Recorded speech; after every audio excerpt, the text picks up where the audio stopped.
So respected Gito sir and all of my friends, very good morning. So today I have chosen the topic for my lecturette as NPT, which is the Nuclear Non-Proliferation Treaty. So first of all, I would be dividing my topic of lecturette into four parts. In the first part, I would be talking about what is the purpose of NPT, second, what is the status of NPT, and thereafter what are the components of NPT, and at the end the conclusion and the way forward of the NPT. So first of all, if I talk about what are the purpose of NPT, so basically NPT is known as the Nuclear Non-Proliferation Treaty, which basically aims for three major things. If we talk about the first thing, which is the culmination of the nuclear arm race by the countries, and it is a very basic thing, and in today's world it is required that country would not get indulged into the nuclear arm race. And the second, if I talk about the second one, it is the complete nuclear disarmament, which is also one of the most important thing for today's world, because everybody is focusing on expanding their arsenal of nuclear weapons, and nobody is following the treaties. If we talk about various major powers like Russia, USA, and China, they were trying to expand their arsenal as much as they can. And secondly, the third one is the more peaceful use of nuclear energy. World powers and various countries and various organizations are looking forward to expand the peaceful use of nuclear energy, which would ultimately turn to world prosperity and world's benefits. And if I move further towards the and talking about the status of the nuclear non-proliferation treaty, which is actually uh, like we can say that it is not a complete success, or at the same time it is not a total or outright abject failure.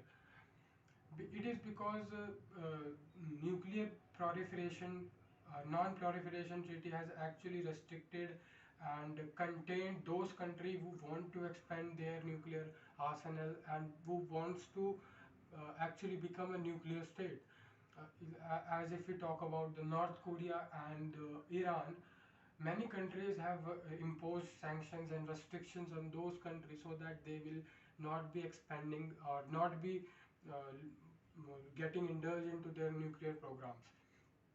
And at the same time, if we talk about, NPT is not looking towards the USA's and the Russia's, the major power who are having thousands of nuclear bombs and nuclear weapons, and there is no restrictions on those countries, and there is no use of this treaty for those major powers.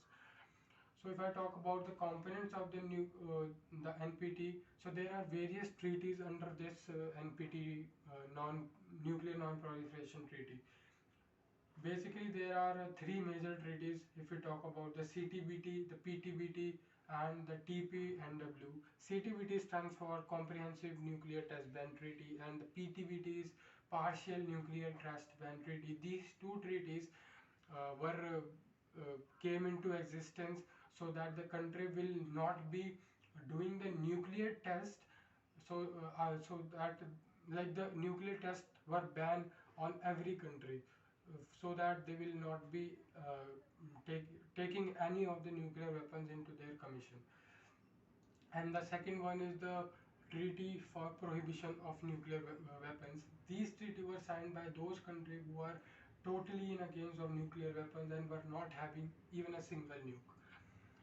And then if I move further towards the conclusion, so recently we have seen that the five members of the UNSC, United Nations Security Council, the USA, Russia, the China, France, and the UK, these five permanent countries have came to consensus and have signed an agreement that they will be ensuring that no other country will going to expand or going to make a new or build a new nuclear weapon by their nuclear program, and will contain those countries who are already working on their nuclear programs, such as North Korea and Iran.